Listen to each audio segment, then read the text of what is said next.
Hi there, this is Hi. Sandra with the Mortgage Center. I have my special guest here today. Thanks so much for joining us to today's podcast. I have a special guest here. Her name is Lorraine Cruz, and she's with Define Space Interiors. Lorraine, thanks for joining us today.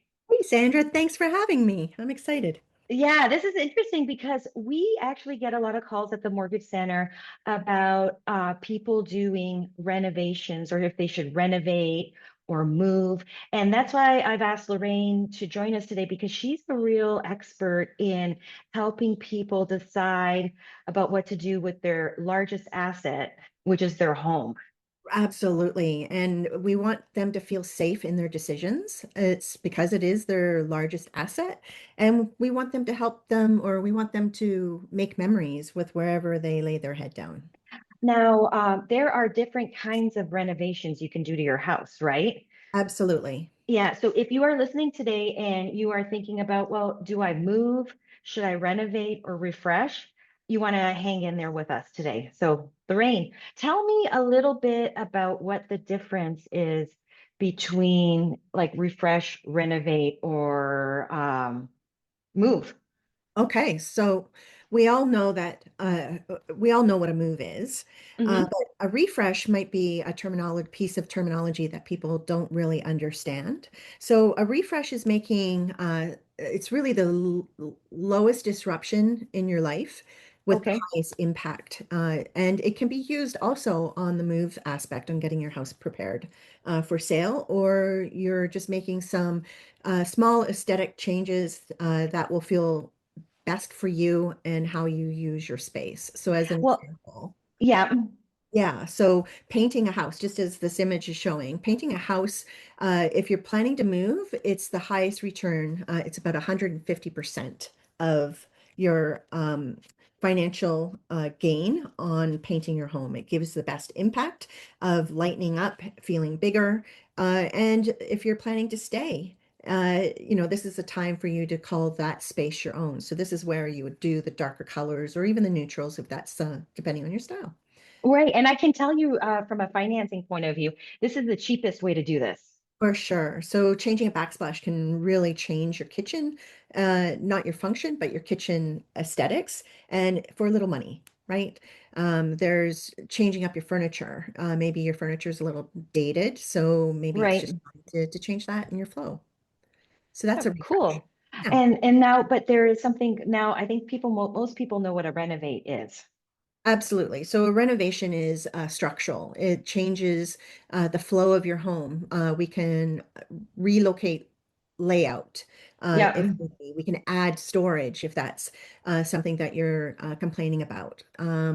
It's the higher cost in order to put into your home. But if you're updating your kitchen and bath, as an Yep. example, your main floor, you're going to get a higher value in your home if you consider to move.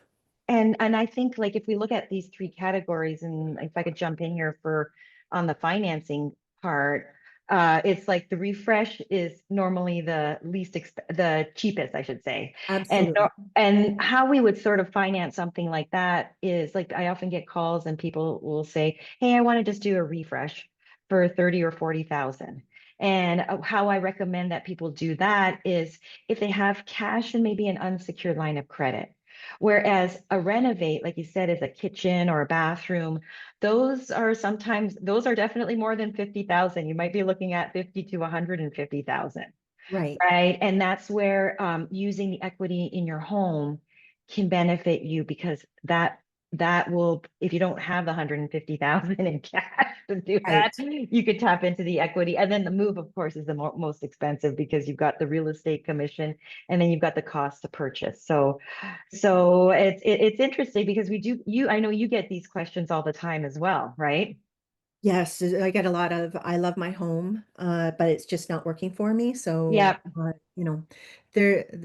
so Sandra just pulled up a slide here. The signs that your home isn't working. A lot of people are saying, my storage is maxed out. And I actually, as a home stager, also here in town, when I guide a seller to kind of get their home ready for sale, this is where the buyer is looking at the most inquisitively is how much storage is available in the house. The layout feels inefficient. That could just be a matter of moving furniture around, kind of helping with the flow of the room. So again, rooms aren't used properly. So back 10 years or so, there were formal dining rooms. I So know. And like who eats dinner at a formal dining room anymore? They're mostly eating in their kitchen. for sure. Your life stage has changed. So this is, we can't help with, needing less square feet. If you have, let's say, a 2,400 square foot home and you only need 1,000, well, that might be a sign that moving is probably the best thing for you. If it just feels off and you can't pinpoint why, most likely it's just your home is kind of leaning towards more a refresh or a renovate if you love your neighborhood. Right. And that's we see that a lot because um if you've lived in your home for 10 or 15 years, you've developed connections with people. You love your neighborhood, but the home needs a little bit of a refresh. So tell me a little bit more about this idea of should you move instead? Right. So a rental can solve challenges that you might be facing. So thinking of that, this is does your home meet your long-term needs? And start asking yourself, what is my budget if I do move? Do I need more or less square footage? That goes back to my comment about needing only 1,000 square feet versus 2,400. Or if you're a growing family, you need more space. So obviously a That's rent, right. Yeah. you're not Yeah, no, planning to do an that's extension, that would kind of lean towards the move is probably the right way to go. But yeah, and compare, these are very important too. Sorry to jump in here, Lorraine. Like I was just meeting with a customer about a week ago, and they had a condo, right? and they bought the condo 8 years ago when they didn't have any kids. So Mm, that's not an option to refresh or renovate because they actually need more square footage. for sure. We can't build out. Yeah, so you need to really think about which option supports your lifestyle and your family needs. No, it's very good. I love these ideas. This is kind of an interesting approach, Lorraine, because what I thing that I find about you is that you're very thoughtful about things. So when you start working with a client, tell me a little bit more about, what you're starting to talk to them about. Well, I start asking them the questions. What is it about your home that doesn't feel like it's working? What I do recommend is going back to the basics, creating a pros and cons list. Put Hmm. each of these, the refresh, renovate, move into its each category. And then this will help you confidently understand what your needs are. So ask yourself, these are just starting point questions. I love my location, want to stay here. What do I need to do? Is it renovate? Is it refresh? What is my budget? So that is definitely something that needs to stay in top of mind. My home supports my current lifestyle and future plans. So again, that could be that growing family, for that condo, as you mentioned. So that would kind of fit into the move in that particular case. Okay, got it. Yeah, so I understand my renovation options and potential costs. Well, of course, you're there, Sandra, to help them through that process if they have any questions. But most importantly, from the pros and cons list is you need to feel confident in your next Right. in making that decision. Yeah, and I mean, people have these ideas about what they want their space to look at. I'm a little bit like the voice of reason. But you know what's really surprising? There are so many options to kind of use the equity in your home. If somebody has like a goal, a short and long-term goal, we can often make that work for their budget, especially if they've owned their home for like somewhere between 8 or 10 years or more, because what they've done is they've done enough, they've paid down enough on their mortgage and their house is appreciated that there's quite a bit of equity there that they can tap into in a very thoughtful and planned way so that they can do that larger renovation if they decide to stay. Absolutely. So there's a question, if you just go back to that for 1 second.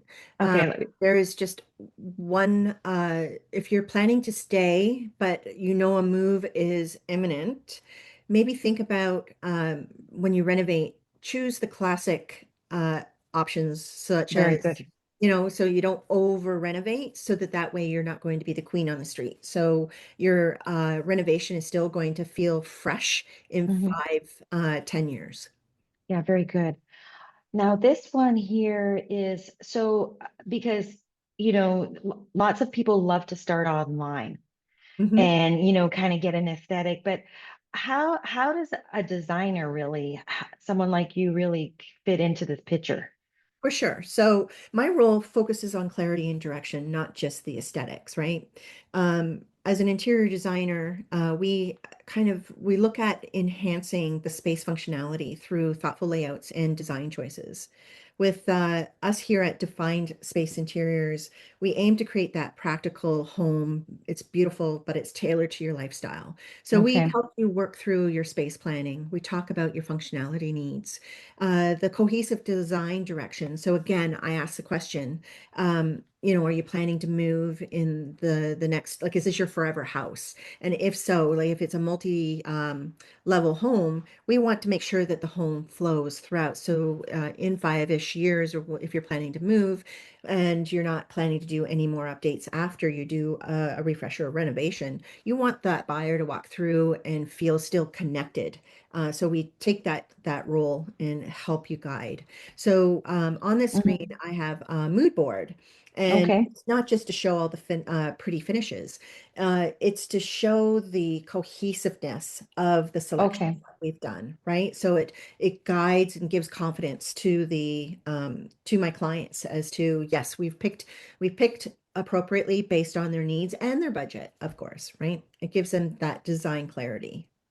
So so you do the design, but then there's a general contractor. So I feel like a lot of people sometimes think that they want to be so what is a general The, contractor? the do-it-yourself Yeah. contractor. Yeah. A lot of the times it never ends pretty. So Oh, hiring a professional is always a good thing. So a general contractor does bring project planning and coordination to the project.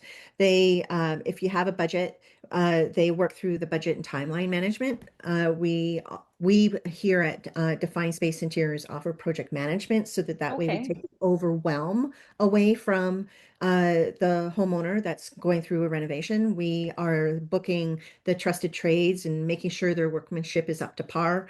The general contractor will review and submit permits and building code compliance, Okay. which is important here in Guelph. Problem solving. There's always going to be some kind of problem once we start opening the walls on the most part. So they know how to uh, guide the project forward. Yeah, especially on older homes. Like everybody, those of you who have been to my office, you can see that this here.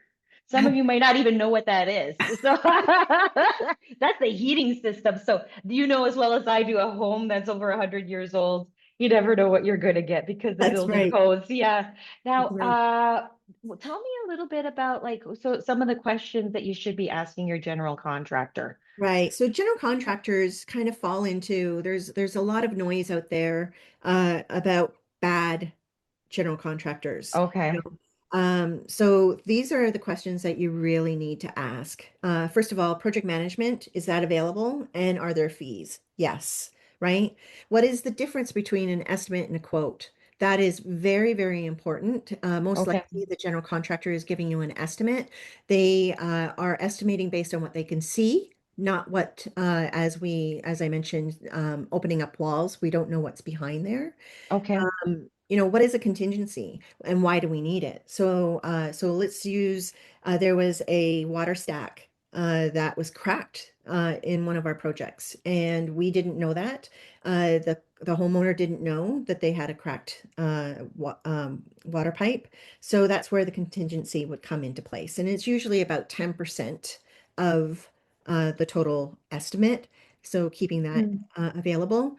Um, If I could jump in here on yeah. the contingency, because like one of the questions that I often get, like they'll come to me after they've come to you, Lorraine, and said, okay, we're gonna need 125 or 150,000 for this big renovation. And I'm always of the belief, especially for this contingency factor, to add to it. So Right. if the renovation is 125,000, what we would do is we would, when we release the equity in the person's home, we would maybe get 150,000. And so at the end of that renovation, if you still have money left over, which you probably will, you can take that money and apply it back towards the mortgage as a prepayment. Great. So, and what you don't want to kind of get into is, okay, you plan for 125,000 and now you're getting into credit card Mm, debt and stuff like that. So that's an planning that for that contingency financially is important because as you said, like things always come up, right? for sure.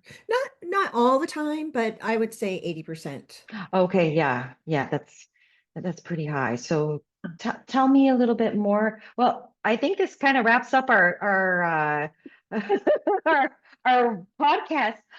This, as I said, if you guys want some extra interior design help or just want to reach out to Lorraine, you've got her contact information. For the mortgage center, here's my contact information. And I won't get too far into the weeds about financing these things. But what I can tell you just from to wrap things up for today is smaller renovations. Usually the rule of thumb is anything under like 30 to 40,000, use your savings in an unsecured line of credit. Larger renovations, you could either do a home equity line of credit or just refinance your entire mortgage, especially if it's coming up for renewal.